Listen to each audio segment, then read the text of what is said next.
I want to get to a couple tweets here before we bring on Mike Brown, if I could. First one from @GTD Podcast 1. Will Eddie Alvarez's toughness and willingness to slug, Kenny, be his downfall versus Conor McGregor? Well, I think that Eddie Alvarez has changed his style, and there are we talked about Mousasi earlier, how there's a few different Gegard Mousasi. There is a few different Eddie Alvarez's out there. There's, the Rocky Eddie Alvarez, the guy who wants to go out there and slug.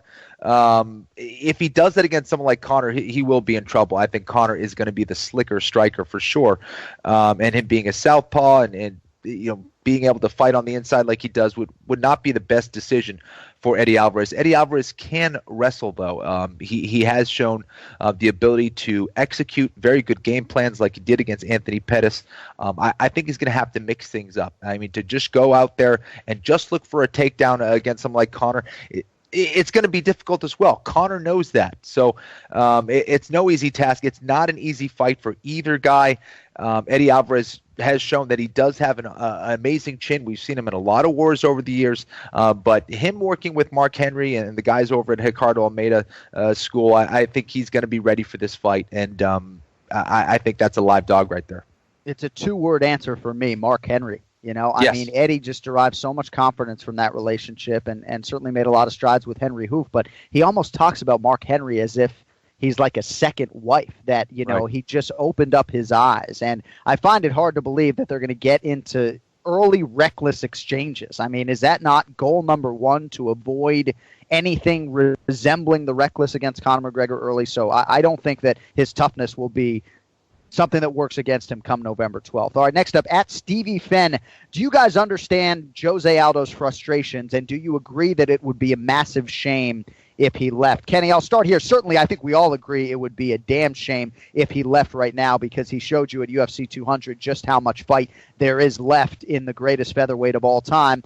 And I do understand his frustrations, but I also understand Dana White's side, and he can't make Conor McGregor fight in a weight class or fight an opponent that he doesn't want to fight. And at least right now, the decision that they made was to allow Conor to become a simultaneous two-division champion, and all sources point to them stripping him of that featherweight title or having him vacated, I guess is the way to put it. But at least right now, Kenny, it's a sticky situation with Jose Aldo.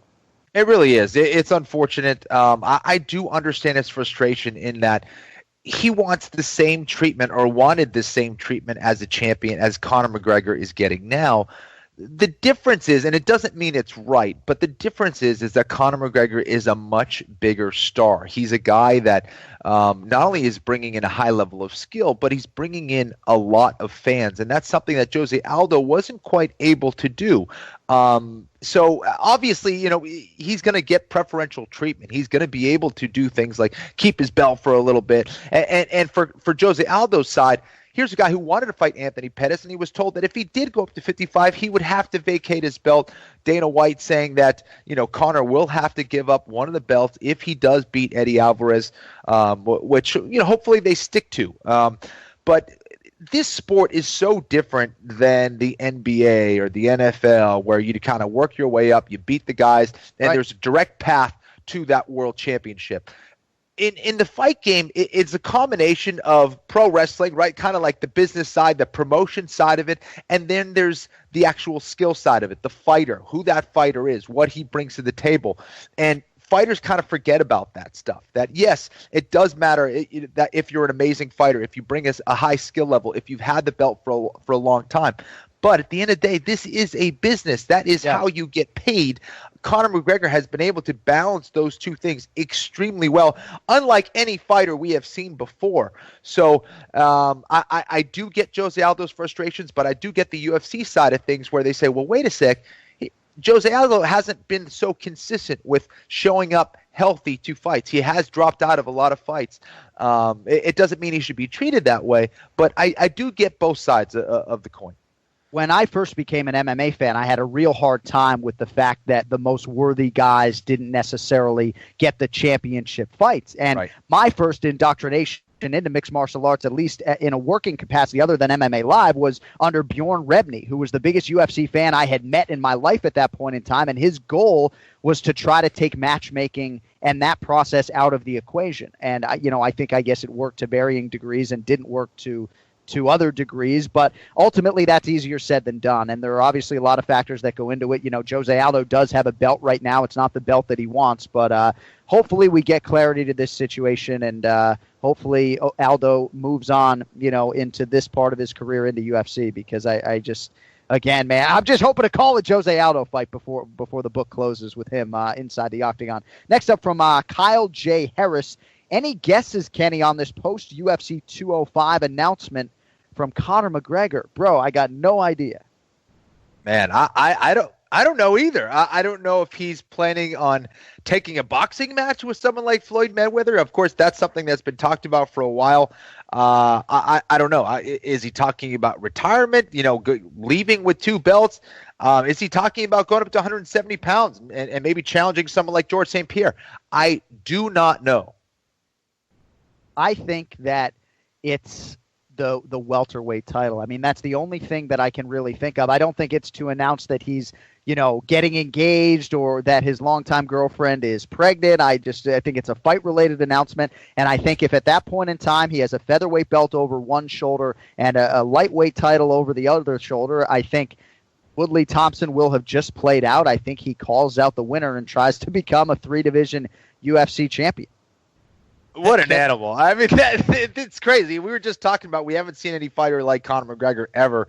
And again, if he were to do that, again, the legacy of Conor McGregor would continue. That'd be unbelievable. TJ, what do you got? Can we stop this whole Conor McGregor is going to box Floyd Mayweather? It's not going to happen anywhere. It's just fun. Yeah, it's just fun to talk about. That's like saying, "Oh, wouldn't it be cool if I won the lottery?" Like, it's fun. Hey, it's fun to talk about.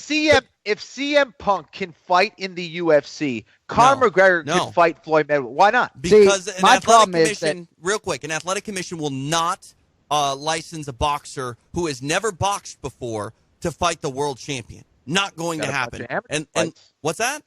Got a bunch of amateur fights. Amateur boxing?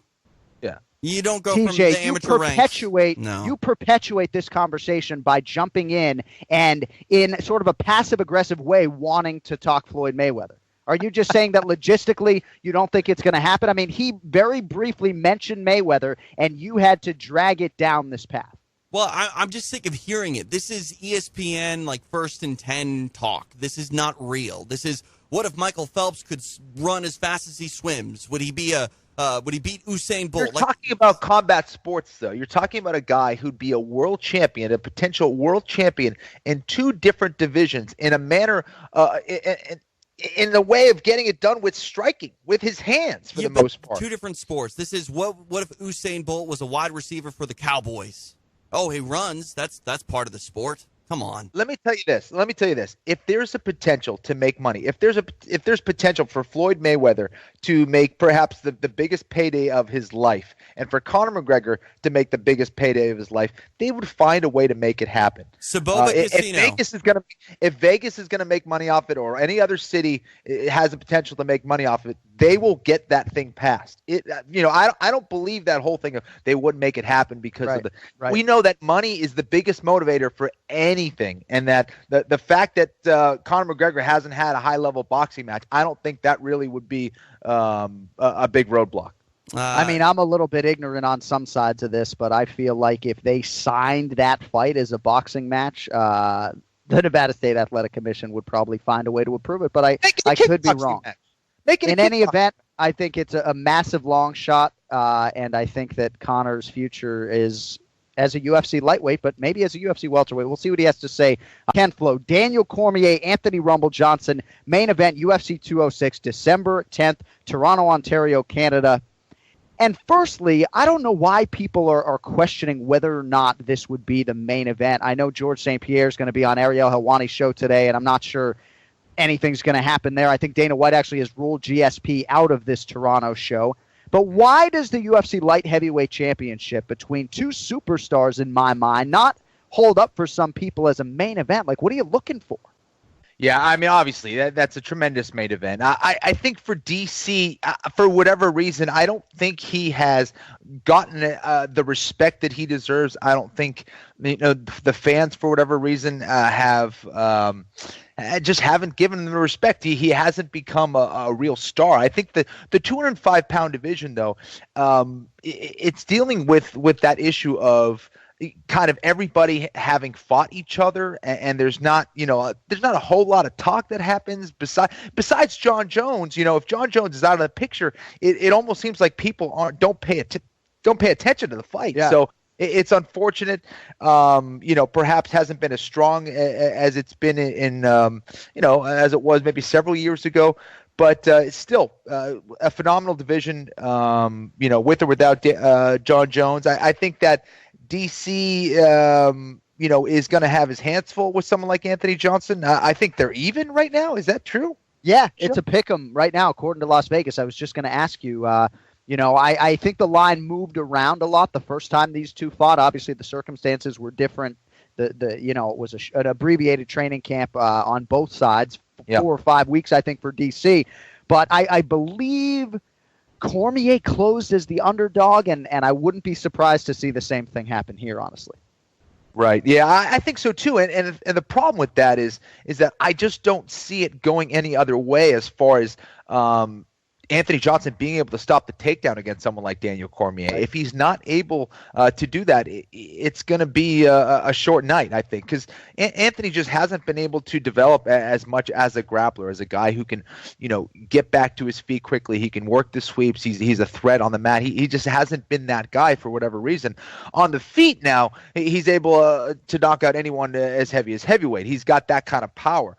Some of the craziest power you'll see in the sport. Henry Hooft, who has over 100 fights in his Muay Thai and kickboxing career, has worked with some of the best fighters in the world, says that Anthony Johnson is probably the hardest hitting guy he's ever worked with. So he has that natural power that if he lands that shot against Daniel Cormier, he could put him out. He wasn't able to do it last time, which is a testament to the kind of chin that Cormier has. Yeah, it's a fascinating fight. And, the Rumble Johnson-John Jones fight that was made once before is also a very fascinating fight. Gustafsson sort of on the outside looking in at this point. But I think the division is healthier than a lot of people would let on. There aren't a ton of guys on the roster at 205 pounds right now. But the thing about Cormier, and I remember Brian Stan always talking about when you train with the guy, you realize just how elite an athlete he is and how hard it is to get up. That's the number one thing for Rumble Johnson. Can he get up? Right. Expeditiously, right? Eventually, you think maybe he gets taken down, he'll find his way back to his feet. But can he, with the help of Neil Melanson, really work hard on a quick get-up? Because, on a napkin in the center of the octagon, a lot of people like his chances. A lot of people like me believe he's the biggest power threat with, 6 or 8 of those limbs that we've ever seen inside the octagon. So the star power potential for Rumble Johnson is there, but very tricky stylistic matchup for him. And I know for DC, obviously he's getting up there, maybe 2 or 3 fights left. Again, that's pure speculation, but this is one he would certainly really like to have to further cap what has been, to your point, a very underrated legacy for him.